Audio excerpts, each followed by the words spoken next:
Vocês estão felizes? Amém? Vocês estão felizes? Amém. Glória a Deus. Queridos, nós estamos vivendo o ano do fazer discípulos e esse é o nosso chamado de seguir a Jesus e ajudar outras pessoas a seguirem a Jesus. E nós vamos conversar e trabalhar esse ano todo em cima desse tema e nós só podemos viver isso, queridos, nós só podemos mergulhar nesse entendimento de seguir a Jesus e ajudar outras pessoas a seguirem a Jesus debaixo da graça, do favor e do poder de Deus. Nós necessitamos desse empoderamento para seguir a Jesus e também para ajudar outras pessoas a seguirem a Jesus. Olha o que 1 Coríntios, capítulo 1, verso 24 nos fala. Primeira carta de Paulo aos Coríntios, no capítulo 1, no verso 24. Olha que interessante. Mas para os que foram chamados, eu e você fomos chamados, posso ouvir um amém? Você está aqui hoje, que de alguma forma você ouviu o chamado de Deus para estar aqui. Mas para os que foram chamados, tanto judeus como gregos, Cristo é o poder de Deus e a sabedoria de Deus. Queridos, seguimos a Cristo e esse Cristo é o poder de Deus e a sabedoria de Deus. Todas as vezes que você lê Provérbios, queridos, que é o livro da sabedoria, você vai ver a ação de Cristo. Quando Provérbios fala que a sabedoria grita nas praças e ela clama nas praças, queridos, é a sabedoria de Cristo, é o Cristo gritando através da minha e da sua vida, que somos os proclamadores do Evangelho. Se arrependam, venham para próximo de Deus. Quando você lê Provérbios, você vê a própria ação do Cristo, a sabedoria de Cristo.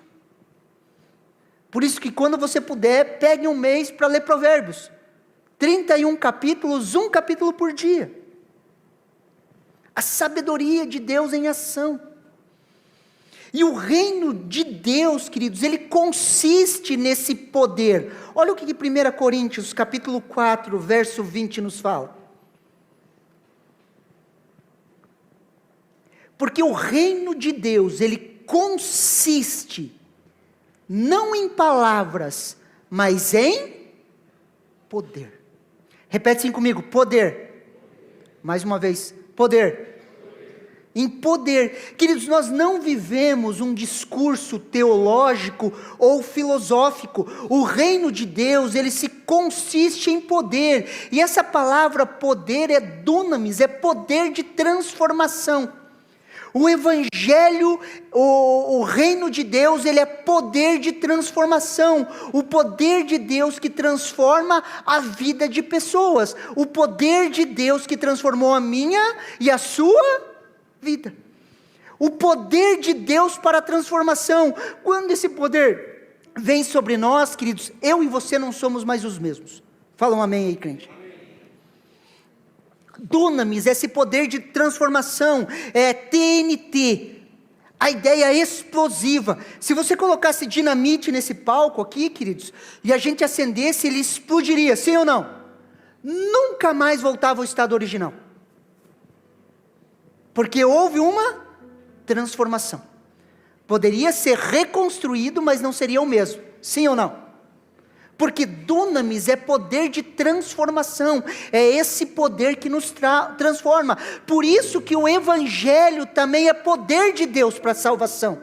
Por isso que o apóstolo Paulo fala que o Evangelho, ele é poder para a salvação. Não é um conceito intelectual, por mais que passe pelo intelecto. Quando nós falamos de evangelização, é esse poder de Deus em ação.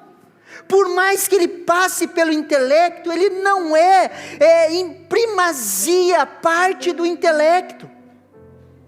Vai muito além, queridos.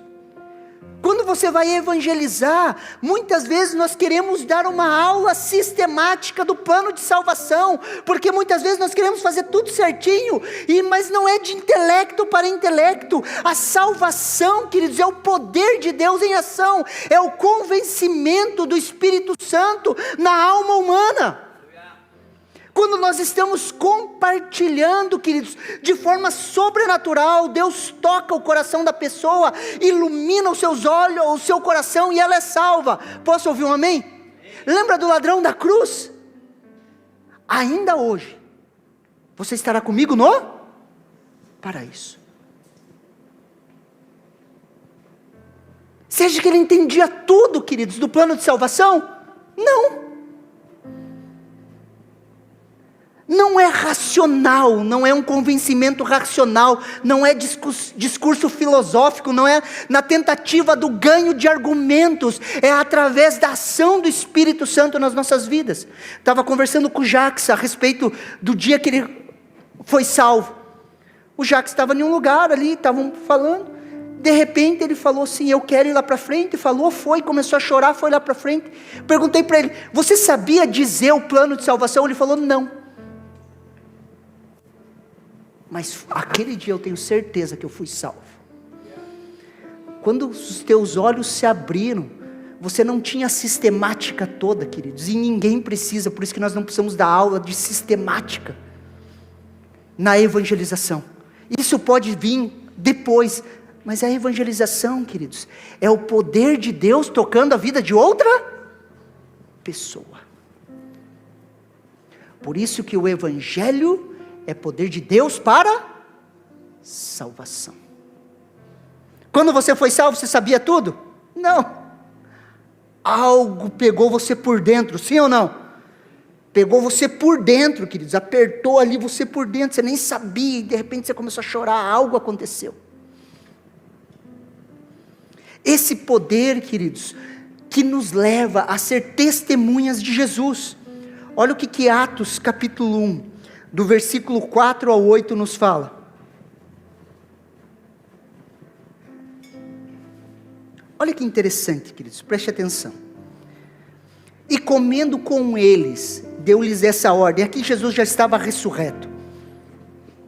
Não se afastem de Jerusalém, mas esperem a promessa. Repete assim comigo: promessa.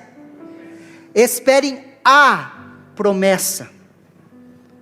A promessa do Pai, ao qual vocês ouviram de mim. Havia uma promessa do Pai, que eles ouviram de Jesus, porque João na verdade batizou com água, mas vocês serão batizados com o Espírito Santo dentre poucos dias. Então os que estavam reunidos com eles lhes perguntaram: será que é tempo em que o Senhor irá restaurar o reino de Israel? Abre-se parênteses. Queridos, eles estavam com a mesma mentalidade. Antes de Jesus ser crucificado, os dois filhos de Zebedeu, eles pedem para Jesus o quê? Que um se assente à sua direita e outro à sua esquerda. Aonde? No reino que eles achavam que Jesus ia implantar. Eles achavam que Jesus era um revolucionário social, que ele iria, como Davi, conquistar e subjugar Roma, e ele estabeleceria um reino nessa terra, e eles queriam sentar à sua direita e à sua esquerda, ser o ministro da fazenda e o ministro do turismo, porque eles sabiam que muita gente viria, as nações viriam ao reino de Deus em Jerusalém, e eles queriam cargos importantes, e a pergunta deles é em cima desses cargos, porque eles tinham a mesma mentalidade, mesmo Cristo tendo sido ressurreto, estava na frente deles, eles continuavam achando que era um reino político. Jesus respondeu: não cabe a vocês conhecer os tempos, épocas que o Pai fixou pela sua própria vontade. Preste atenção, versículo 8: mas vocês receberão poder ao descer sobre vós o Espírito Santo, e serão o quê? As minhas testemunhas, tanto em Jerusalém como em toda a Judéia, Samaria, até os confins da terra. Queridos, Jesus, depois de morrer e ressuscitar, fez essa promessa poderosa: esperem a promessa do Pai, que vocês ouviram de mim. Jesus havia subido, Jesus seria assunto aos céus, ele subiria aos céus, ele rogaria ao Pai, e Jesus batizaria as pessoas com seu Espírito. Ele subiria ao Pai, sim ou não? Quando ele estaria com o Pai, o céu estaria completo novamente. Deus Pai, Deus Filho e Deus Espírito Santo. No céu, Jesus faz o quê? Ele roga ao Pai: derrama sobre a minha igreja o teu Espírito. Ele começa a rogar a promessa de Joel: derrama sobre a minha igreja o teu Espírito. Em Pentecostes, o que acontece? O Espírito Santo é derramado sobre a igreja, que é o que nós chamamos de batismo com o Espírito Santo. Olha o que Atos capítulo 1, verso 5 nos fala.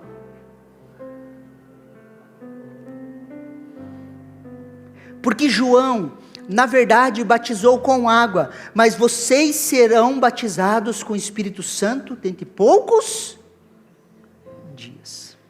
Vocês serão batizados com o Espírito Santo em poucos dias. Queridos, João batizava com água, queridos, mas vocês, eu e você, somos batizados também com o Espírito Santo. O Espírito Santo, nesse contexto, ainda não havia sido derramado, mas havia uma promessa do derramamento do Espírito Santo, do batismo com o Espírito Santo. João, como profeta, ele já tinha visto essa revelação. Olha o que Mateus capítulo 3, versículo 11 nos fala. Palavras do próprio João Batista: eu batizo vocês com água para o arrependimento, mas aquele que vem depois de mim é mais poderoso do que eu, do qual não sou digno de carregar as sandálias. Ele os batizará com o Espírito Santo e com fogo. Espírito Santo é com, não ou, é com. E com fogo.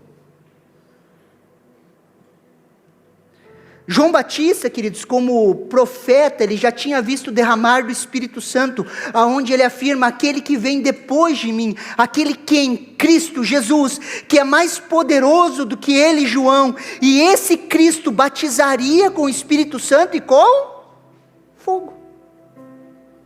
Queridos, João Batista era o maior profeta. Jesus falou para ele, falou a respeito de João: dos nascidos de mulher, daqueles que têm umbigo, João Batista é o maior, talvez não maior do que Adão, porque Adão foi o primeiro ser humano sem umbigo. Estou brincando, não sei, depois você pergunta se ele tinha umbigo. Dos que tinham umbigo, queridos, João Batista é o maior, é o maior, e ele sabia como profeta, queridos, que haveria um maior do que ele, que faria o quê? Batizaria com o Espírito Santo e com fogo. Quando nos arrependemos, queridos, nós nascemos de novo. No novo nascimento, somos batizados com o arrependimento. Nos arrependemos da nossa velha vida, da nossa velha maneira de viver. Nascemos de novo. Agora nós precisamos dar um passo a mais, que é a busca também pelo batismo com o Espírito Santo, batismo com fogo. Mas pastor, não é só um batismo. Olha o que Hebreus capítulo 6, do versículo 1 ao 2 nos fala. Olha que interessante esse texto, queridos. Os princípios elementares da doutrina de Cristo. Hebreus capítulo 6, versículo 1 e 2. Por isso, deixando os princípios elementares da doutrina de Cristo, avancemo-nos para o que é perfeito, não lançando de novo a base do arrependimento de obras mortas, a fé em Deus, o ensino de batismos, da imposição de mão, da ressurreição dos mortos e do juízo eterno. O autor Hebreus estava falando, queridos, da infantilidade dos crentes no capítulo 5, que eles estavam ainda bebendo leite, que eles não poderiam comer comida sólida, porque eles não estavam provados ainda na palavra da justiça, eles não tinham entendido a justificação em Cristo Jesus, e eles eram como crianças na fé. E ele fala: eu não preciso lançar de novo as bases do arrependimento de obras mortas, e ele vai falando dos princípios elementares da doutrina de Cristo, que são 6, a base do arrependimento de obras mortas, da fé em Deus, o ensino sobre batismo, a imposição de mãos, a ressurreição dos mortos e do juízo eterno, que é a base da doutrina de Cristo, é o leitinho, é o beabá.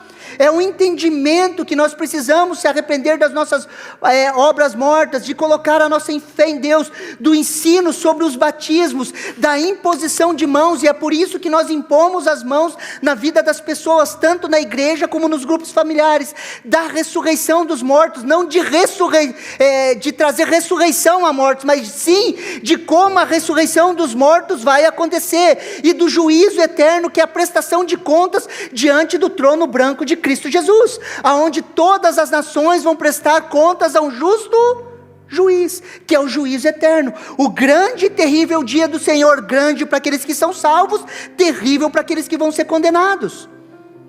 Isso é a base, é o leite, é o beabá, é a base da nossa fé. E nisso ele ensina sobre os batismos. Olha o exemplo de Samaria, queridos.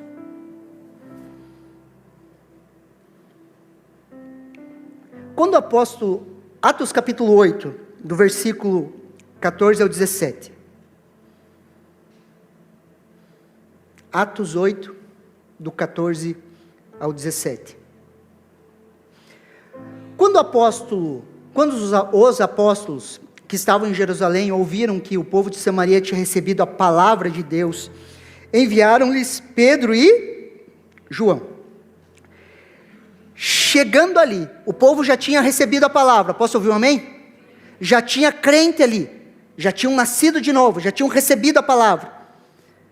Chegando ali, oraram por eles, para que eles recebessem o Espírito Santo. Já havia gente que tinha recebido a palavra, sim ou não? Então havia pessoas convertidas ali, sim ou não? O que os apóstolos foram fazer? Impor as mãos sobre esse povo, para que eles recebessem o Espírito Santo. Para que recebessem o Espírito Santo, pois o Espírito Santo ainda não havia descido sobre nenhum deles. Não que não habitasse neles quando eles se converteram, mas não havia descido. Repete assim comigo, descido. Sobre eles. Nós temos o Espírito Santo em nós, ele flui através de nós, e existe ele sobre nós, que é o empoderamento da unção. Pois ele ainda não havia descido sobre nenhum deles, tinham apenas sido batizados em nome do Senhor Jesus. Quem é batizado no nome do Senhor Jesus? Aqueles que creram. Se eles creram, eles nasceram de novo e eles foram batizados, mas eles precisavam que impusessem as mãos sobre eles, para que o Espírito Santo descesse sobre eles. Consegue me entender? Então, lhes impuseram as mãos, e eles receberam o Espírito Santo. Precisamos desses momentos específicos, queridos. Quando os apóstolos impuseram as mãos sobre eles, eles receberam o Espírito Santo sobre eles, e perceba, eles já tinham sido batizados em nome do Senhor. Olha o exemplo de Apolo, Atos capítulo 18, versículo 24 e 25. Atos 18, 24 e 25. Nesse meio tempo, chegando em Éfeso, um judeu natural de Alexandria, chamado Apolo, homem eloquente e poderoso nas Escrituras, era instruído no caminho do Senhor, e sendo fervoroso de espírito, falava e ensinava com precisão a respeito de quem? De Jesus, conhecendo apenas o batismo de João. Apolo era um homem eloquente, fervoroso de espírito, e ensinava o povo com precisão a respeito de Jesus. Era fervoroso e ensinava com precisão, mas conhecia apenas o batismo de João. Olha o exemplo de Éfeso, Atos capítulo 19, do versículo 1 ao 7. Aconteceu que quando Apolo estava em Corinto, Paulo, tendo passado pela região mais alta, chegou a Éfeso, encontrando ali alguns discípulos. Preste atenção, ele encontrou alguns discípulos. Perguntou-lhes: vocês receberam o Espírito Santo quando creram? Ao que eles responderam: pelo contrário, nem mesmo ouvimos que existia o Espírito Santo. Paulo perguntou: então, que batismo vocês receberam? Eles responderam: batismo de João. Paulo explicou: João realizou o batismo de arrependimento, dizendo ao povo que cresce naquele que viria depois dele, a saber, em Jesus. Eles, tendo ouvido isso, foram batizados em nome do Senhor Jesus. Eles foram batizados nas águas. Depois que eles saíram do batismo, e quando Paulo impôs as mãos sobre eles, o que aconteceu? O Espírito Santo veio sobre, não neles, mas sobre eles. Falavam em línguas como profetizavam, e eram ao todo uns 12 homens. Eles eram discípulos, sim ou não? Eles creram em Jesus, já tinham crido em Jesus, sim ou não? Só tinham sido batizados no batismo de João. Paulo vem, batiza eles nas águas, e o que Paulo faz depois? Impõe as mãos sobre eles, para quê? Para que o Espírito Santo venha sobre eles. A discussão não é, querido, se o Espírito Santo habita na vida de todos os crentes, porque ele habita, no momento que você crê, o próprio Espírito habita em você. A questão é o Espírito Santo vindo sobre você. É o empoderamento do sobre. Por isso que Isaías 61 vai dizer: o Espírito de Deus está como? Sobre mim, para que eu possa realizar aquilo que eu preciso fazer. O Espírito Santo está sobre mim para proclamar o ano aceitável do Senhor. O Espírito Santo estava sobre Jesus para que ele cumprisse a obra de Deus na vida dele. Lucas, ao descrever esse relato, destaca que Paulo encontrou ali alguns discípulos, e eles eram discípulos, eram homens convertidos. Eles foram batizados em nome de Jesus, e depois de serem batizados, Paulo impôs as mãos sobre eles, e o Espírito Santo veio sobre eles. Olha o que Atos capítulo 19, versículos 6 ao 7 nos fala. E quando Paulo lhes impôs as mãos, o Espírito Santo veio sobre, repete assim comigo, sobre. Isso precisa ficar bem claro para nós. Sobre eles. Falavam em línguas como profetizavam. Eram todos uns 12 homens.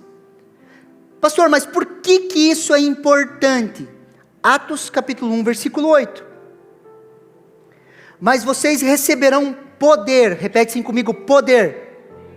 Ao descer sobre vocês o Espírito Santo, e serão minhas testemunhas, tanto em Jerusalém como em toda a Judéia, até os confins da terra. Vocês receberão o que? Dunamis, poder de transformação. Debaixo desse poder, eu e você vamos poder ser o que? Testemunhas de Jesus. Queridos, nós só podemos ser testemunhas de Jesus com o Espírito Santo sobre nós. O poder de Deus vem sobre a minha e sobre a sua vida para quê? Para que eu e você sejamos testemunhas. Olha o que essa palavra testemunhas é, queridos. Olha que interessante aqui, queridos. Martos, testemunhas. Aquele que por seu exemplo provaram a força e genuinidade da sua fé em Cristo por sofrer morte violenta. Dessa palavra martus, sai a palavra mártir. Eu e você só podemos morrer pela causa, se o Espírito Santo estiver sobre nós. O Espírito Santo vem sobre nós para quê? Para que eu e você sejamos testemunhas. Para que eu e você possamos morrer pela causa. Aquele que quer seguir a mim, negue-se a si mesmo.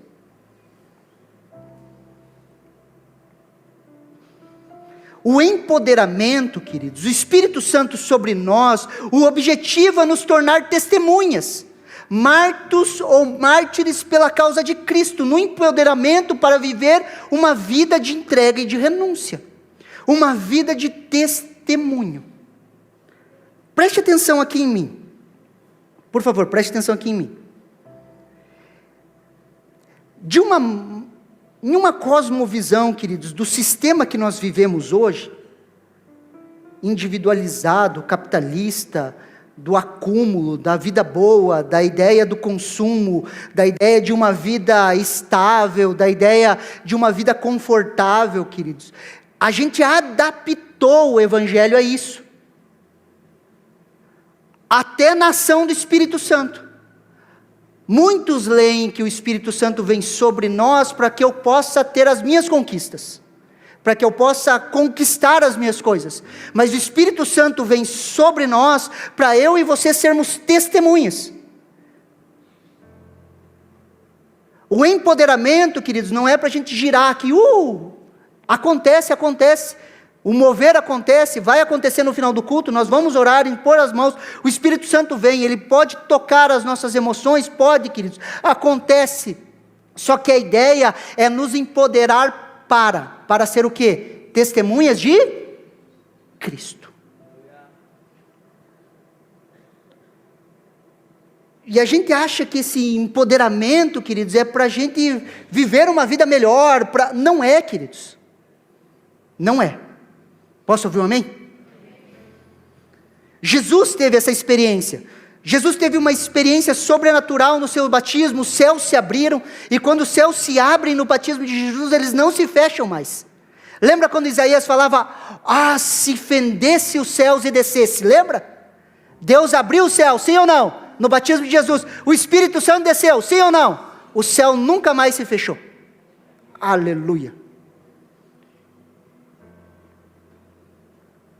Os céus se abriram, o Espírito Santo veio sobre ele, a voz disse, esse é meu filho amado, nele tenho prazer, e logo depois de ele ser batizado, empoderado, o que aconteceu? Lucas capítulo 4, versículo 1, olha que interessante, Jesus cheio do Espírito Santo, voltou do Jordão, e foi guiado pelo mesmo Espírito, para onde? Para onde que ele guiou? Para o deserto. Aleluia. Existe deserto na vida do crente. Existe dias bons e dias ruins. Não é só vitória. Como que está a vida? Só vitória. Você está vivendo o evangelho diferente. Pastor, mas não tem vitória no final? Tem. A vitória é certa. Já lemos o último capítulo da Bíblia. Só que em uma guerra, queridos, nós temos percas e ganhas, sim ou não? Você pode conversar com o Bruno é especialista ali. Em guerras, queridos, nós vamos ter altos e baixos.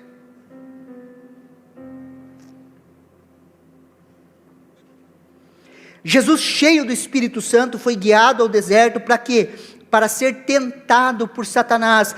Depois de 40 dias, queridos, aqui foi uma guerra.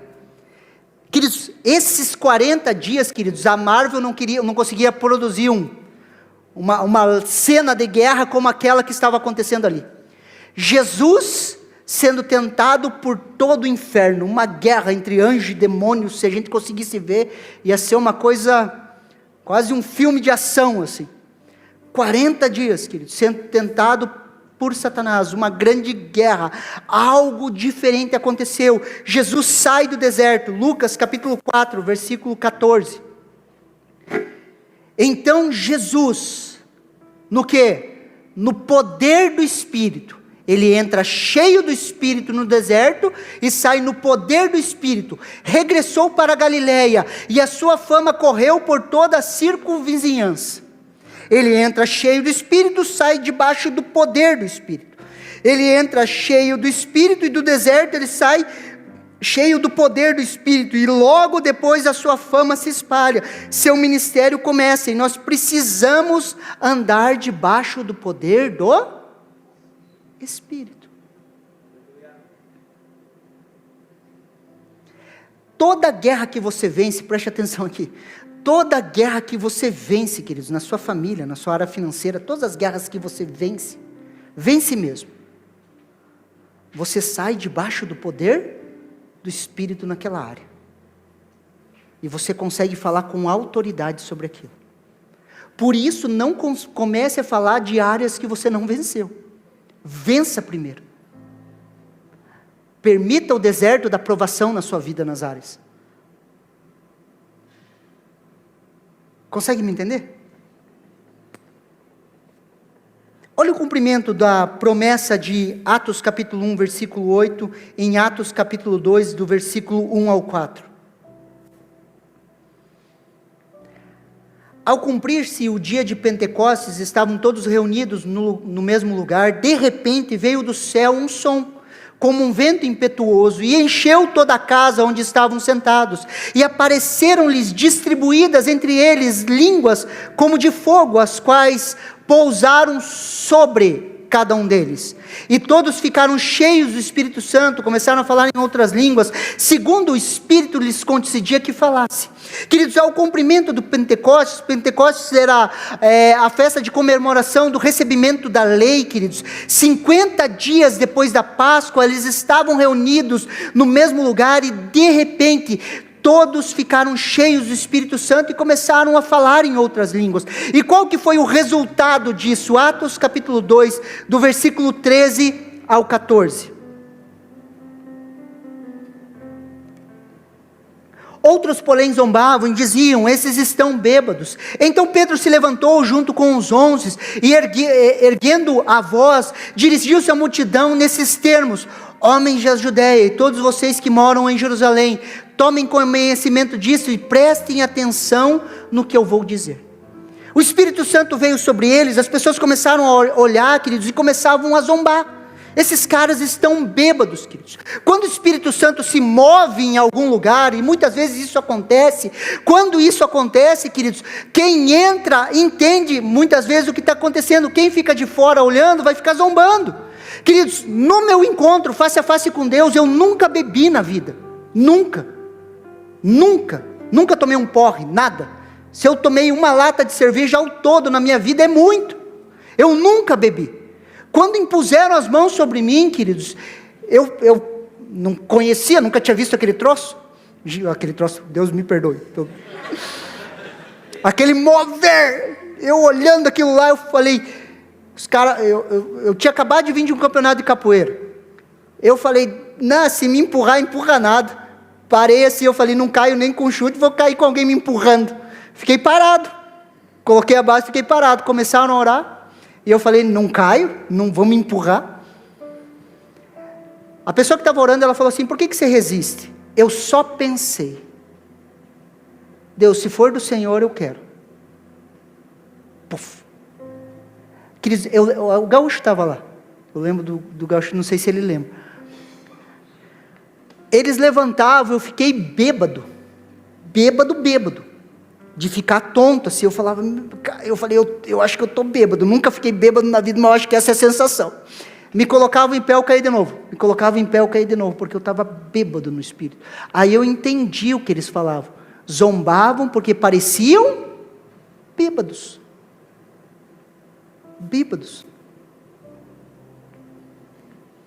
Eu não conseguia ficar em pé naquele lugar, queridos, por isso, se você não foi para o encontro, vá.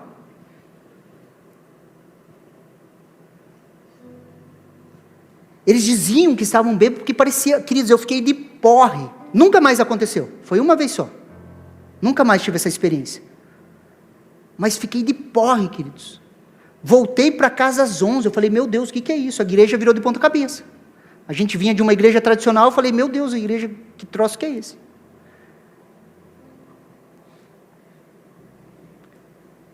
Olha o que é Atos capítulo 2, verso 14, olha que interessante. Essas experiências são mover, repete assim comigo, mover. Mas o mover tem um objetivo, queridos, tem um porquê. Atos capítulo 2, verso 14. Então Pedro se levantou junto com os 11, ele se colocou em pé com os 11, e erguendo a voz, dirigiu-se à multidão nesses termos: Homens da Judéia e todos vocês que moram em Jerusalém, tomem conhecimento disso e prestem atenção no que eu vou dizer. E se você ler o discurso de Pedro, é um discurso extremamente duro para aquele povo. Queridos, aquele mesmo Pedro, preste atenção aqui, aquele mesmo Pedro que alguns dias atrás, queridos, tinha negado a Jesus. 50 dias atrás ele tinha negado a Jesus. Aquele mesmo Pedro que não tinha instrução nenhuma, aquele mesmo Pedro covarde, ele se levanta em um de repente. De repente de Deus veio, de repente um vento impetuoso. Aquele mesmo Pedro que havia negado a Jesus por covardia, ele se levanta, queridos. Se 3.000 pessoas se converteram, para quantas mil pessoas Pedro estava falando? Ele se levanta, queridos, e começa a proclamar o Evangelho, faz uma pregação poderosa e uma pregação bíblica. Queridos, ele tem uma revelação bíblica. Pedro não era instruído, ele não era um estudioso. Se você pega o discurso de Pedro, queridos, ele vai lá e começa a falar sistematicamente aquilo que aconteceu, de uma revelação divina, de forma corajosa. E aqui precisamos entender uma coisa, queridos: o empoderamento do Espírito é para o cumprimento do propósito de Deus. O empoderamento veio sobre Pedro, queridos, e ele se levantou, e Pedro estava correndo risco. Queridos, 50 dias antes, por Jesus estar manifestando o reino, ele foi crucificado. Pedro viu Jesus sendo morto, Pedro viu Jesus sendo açoitado. Pedro corria o mesmo risco, queridos, do que? Daquele povo pegar ele e fazer o mesmo que fez com Jesus. Só que debaixo do poder do Espírito Santo, ele se levantou, um homem que tinha medo, covarde, e pregou o Evangelho, correndo risco de vida. Ele não ligou mais para a sua vida, para os seus castelinhos de areia, para os seus sonhos, para os seus objetivos. Ele se levanta de forma poderosa, queridos, e ele se coloca diante do povo, sabendo que o povo podia matar ele. Alguns capítulos para frente, o que acontece com Pedro? Pedro é preso. Alguns capítulos à frente, Tiago é morto ao fio da espada.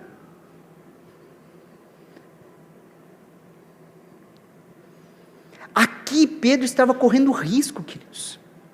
Por isso, preste atenção aqui, a gente não pode gourmetizar a ação do Espírito Santo, o mover do Espírito Santo. O mover e a unção, eles não vêm para o nosso benefício. Aqui é um grande problema, queridos, que muitas igrejas e pastores têm, queridos. Nós não podemos gourmetizar a unção, queridos. Ela não vem para o nosso benefício, mas para que eu e você possamos ser testemunhas de Cristo. Termos a capacidade de falar não para o pecado. A unção do Espírito vem sobre nós para isso. De um empresário ter a capacidade de falar não a um negócio que toque os seus princípios. De um jovem, queridos, ter a capacidade de falar não aos prazeres dessa vida. Consegue me entender? A unção do Espírito vem sobre nós para isso. Preste atenção aqui. Quando falamos, queridos, de chamado no Antigo Testamento, as pessoas não queriam. Sim ou não? Mesmo José sabendo do final pelo sonho, queridos, se falasse do processo, ele não ia ir. No Antigo Testamento, se você for ver chamado, as pessoas sempre falavam não. Imagine Oséias, case-se com tal mulher. E hoje parece que a gente gourmetiza essas coisas. O empoderamento, queridos, ele vem sobre nós para que eu e você possamos realizar aquilo que a gente não quer. Que o nosso eu luta contra. Você já teve que perdoar alguém, sim ou não? Você tendo razão e a pessoa ter te ferido, sim ou não? Você queria perdoar?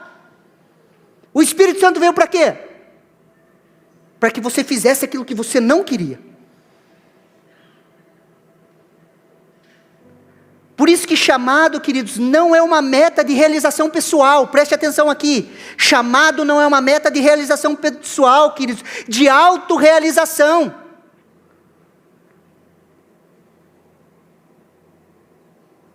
E a gente usou muitas vezes a unção para quê? Para a autorrealização, para os meus sonhos, para aquilo que eu quero, mas para que eu seja testemunha de Jesus, o que acontece, queridos? Eu vou fazer aquilo que eu não quero. Senão, a gente vai ter um problema filosófico, teológico e histórico. A igreja, ela chegou até nós, historicamente, por homens e mulheres que entregaram a sua vida, literalmente, morreram por ela. Sim ou não? Vai chegar na nossa vez? Não, não vai ser assim. Existem pessoas morrendo hoje, pela causa da igreja. Literalmente, sendo mortas. A gente tem um problema filosófico, queridos, que a gente acha que é só na nossa geração. A nossa geração é uma geração privilegiada. Nós temos um problema teológico, queridos, quando Jesus fala, no mundo vocês terão aflições. Porque muitas vezes a gente achou que esse empoderamento era uma vacina contra problemas. Se eu estou rendido a Cristo, vivendo com Deus, eu não vou ter problema na minha vida. Não sei se você já pensou assim, mas eu já.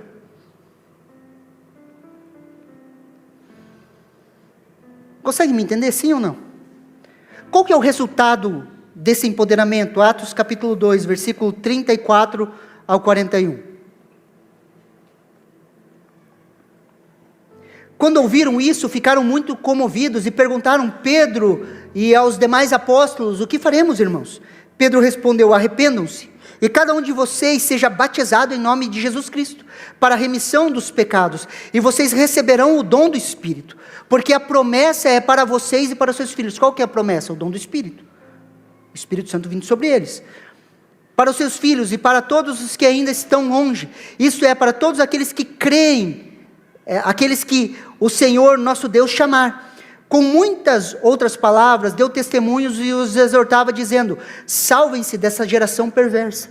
Então os que aceitaram a palavra de Pedro foram batizados, havendo um acréscimo naquele dia de 3.000 pessoas. A primeira pregação depois do revestimento de poder, a primeira pregação após o cumprimento da promessa de Atos capítulo 1 versículo 8, 3.000 pessoas são salvas e é o início da igreja. A igreja inicia aqui. Debaixo desse poder, debaixo dessa unção. A minha oração é sempre, Deus faz de novo. Mais uma vez, Deus faz de novo, faz de novo, faz de novo, faz de novo. Move-se mais uma vez, move no meio da tua igreja, faz de novo. Diz a história, eu não sei se é uma história real, mas diz que um pessoal foi visitar o lugar onde John Wesley morava, uma escola teológica foi visitar um lugar onde John Wesley morava, e tinha um lugar de oração ali, onde John Wesley orava, e estavam ali, e eles voltaram e não encontravam uma pessoa, não encontravam, estava faltando um dos alunos, e a história conta que esse aluno estava ajoelhado onde John Wesley orava, e ele orava, faz de novo Deus, faz de novo, faz de novo. Conta essa história que esse homem era Billy Graham, e houve um mover de Deus novamente. A nossa oração é que Deus faz de novo. Faz de novo. Por quê? Porque nós precisamos dessas experiências, queridos. Em alguns meios teológicos, você falar de experiências, as pessoas quase te excomungam. Mas as experiências, elas são necessárias, queridos, e são importantes. Moisés enfrentou o que enfrentou, por quê? Porque ele teve uma experiência na sarça ardente. Os discípulos tiveram uma experiência quando foram enviados de 2 em 2. Eles viram, eles experimentaram. Discipulado, queridos, não é feito em uma sala de aula, ele é feito por vivências, por experiências que nós temos. E nós necessitamos de experiências com Deus. Posso ouvir um amém? Nós necessitamos, queridos. Existe uma frase, queridos, de Jonathan Edwards, é essa frase que vai aparecer no telão, e eu gosto de usar ela, queridos. Olha que interessante o que Jonathan Edwards fala. A razão pode determinar para os outros o que é uma aparência, Mais uma vez, a razão pode determinar para os outros que uma aparência é bonita. Pode determinar para os outros que o mel é doce. Mas nunca poderá me dar a percepção da sua doçura. Eu posso falar para você, mel é doce. Mel é gostoso. E posso ficar falando para você. Só que você só vai entender da doçura do mel quando você fazer o quê? Quando você experimentar. Quando você provar. Queridos, no meio de uma geração, queridos, de intelectual, nós precisamos rever isso. Nós precisamos de experiências vivas com Deus. Lá nos primórdios da internet, queridos, quando estava começando a ter experiência de expulsar demônio, acabei caindo em um artigo lá que o cara falava que as manifestações demoníacas aconteciam porque você apertava a fronte da pessoa aqui e ela tinha convulsão. O cara tentando intelectualizar algo que é sobrenatural, queridos. Haja força no dedão para fazer a pessoa convulsionar.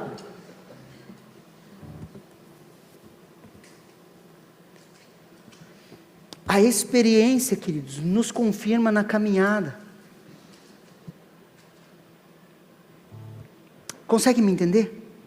Nós precisamos dessas experiências, desse empoderamento olhando para isso, queridos, preste atenção aqui em mim. Olhando para isso, queridos. E eu sempre tive isso, o Espírito Santo como um amigo próximo. Olhando nos últimos meses e anos, queridos, eu não olho mais o Espírito Santo só como um amigo. Eu olho o Espírito Santo como uma necessidade real na minha vida. Eu preciso que Ele esteja sobre mim, para que eu possa cumprir aquilo que Deus quer que eu cumpra. E às vezes o que Deus quer que eu cumpra, queridos, não tem a ver com as minhas vontades. Nunca quis, isso eu posso falar de coração, a Karen sabe, nunca quis ser pastor de igreja. Queria pregar, queridos. Entre pregar, queridos, e ser pastor da igreja, tem um vácuo gigantesco.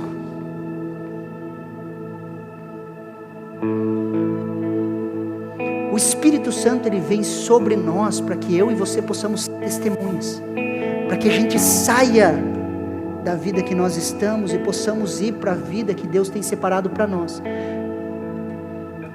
Se a gente não entender isso, queridos, a gente vai achar que é sempre sobre nós, é sempre sobre as nossas sensações, é sempre sobre a nossa vida, e sempre as nossas vitórias. Daí no momento da dor, nós não temos explicação, a nossa fé rui,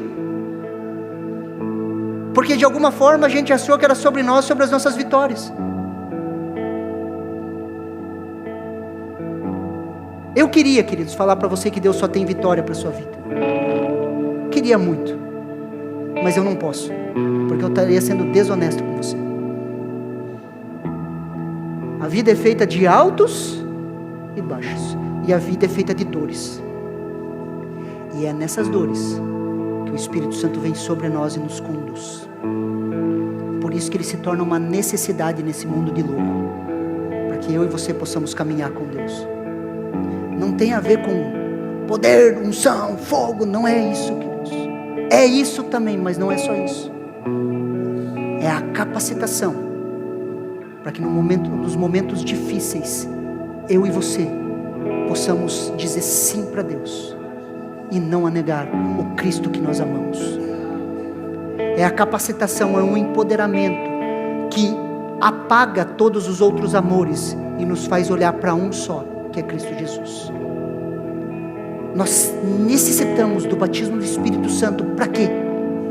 Para que eu e você possamos ser testemunhas de Cristo, para que a gente possa enfrentar as nossas lutas diárias, em cima do chamamento que Deus tem para mim e para a sua vida, que são diferentes. Os desafios do empresário, daquele que está tentando fazer, as lutas, as tentações.